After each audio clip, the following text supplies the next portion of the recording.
Hello বন্ধুরা, আশা করি তোমরা সকলে খুব ভালো আছো। আর তোমাদের সকলের ভালোবাসাতে আমিও খুব ভালো আছি।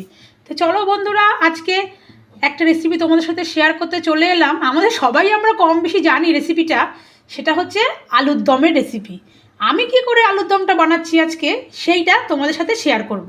তো চলো বন্ধু, রান্নাটা আজকে আমি স্টার্ট করছি। প্রথমে কড়াইটা গরম করে আমি কড়াইয়ের মধ্যে দিয়ে দিচ্ছি সাদা তেল। তেলটা একটু ভালো করে গরম হয়ে দেবো। তেলটা ভালো করে গরম হয়ে গেলে আমি এর মধ্যে দিয়ে দেবো গোটা জিরে আর তেজপাতা সম্বার।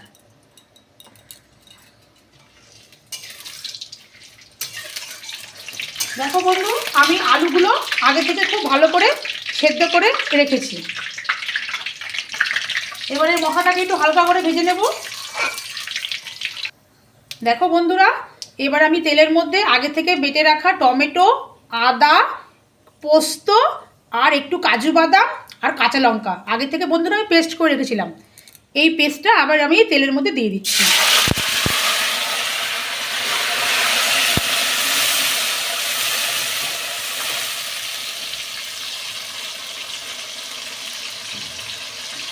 আমি এর মধ্যে একটু হালকা করে মশলার যে বাটাটা ছিল সেটা করে একটু জল দিচ্ছি বন্ধুরা। খুব ভালো করে মশলাটাকে নাড়াবো বন্ধুরা।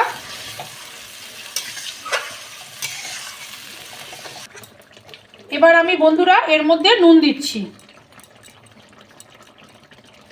আর দিয়ে দিচ্ছি পরিমাণ মতো হলুদের গুঁড়ো।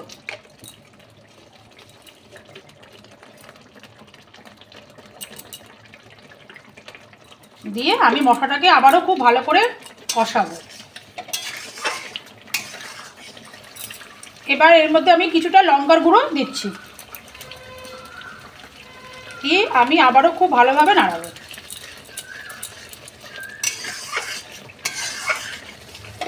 এবার আমি বন্ধুরা এর মধ্যে সামান্য পরিমাণে চিনি দেব।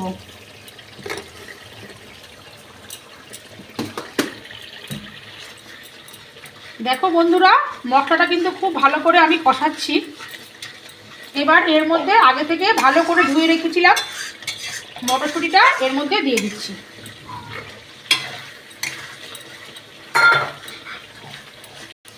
দেখো বন্ধুরা, আমি এর মধ্যে সামান্য টমেটো কেচাপও দিচ্ছি। আমি আবারও মশলাটাকে খুব ভালো করে কষাবো বন্ধুরা। দেখো বন্ধুরা, মশলাটা কিন্তু আমি খুব ভালো করে কষে নিচ্ছি। যতক্ষণ না পর্যন্ত মশলাটা দিয়ে খুব ভালো করে তেল বেরোচ্ছে ততক্ষণ পর্যন্ত কিন্তু বন্ধুরা মশলাটা আমি এভাবেই কষতে থাকবো। দেখো বন্ধুরা, মশলাটা কিন্তু আমার এবার খুব ভালো করে কষে গেছে। মশলা থেকে এবার তেলও বেরোচ্ছে। এবার আমি এর মধ্যে আগে থেকে সেদ্ধ করা আলুগুলো দিয়ে দিচ্ছি। যেহেতু বন্ধুরা আলুগুলো আমার আগে থেকে সেদ্ধ করা আছে, তাই খুব একটা বেশি কিন্তু রান্নাটা করতে আর টাইম লাগবে না।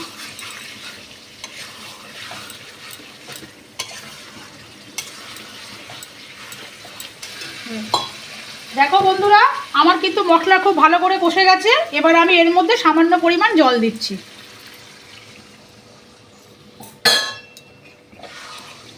দেখো বন্ধুরা, এবার আমি এটাকে একটু ফুটতে দেবো। ফুটলেই কিন্তু আমার রান্না একদম কমপ্লিট হয়ে যাবে। দেখো বন্ধুরা, আমার আলুর দমের রেসিপি একদম রেডি হয়ে গেছে। তোমরা সবাই জানাও বন্ধুরা আজকে রেসিপিটা তোমাদের কেমন লাগলো। টাটা বন্ধুরা।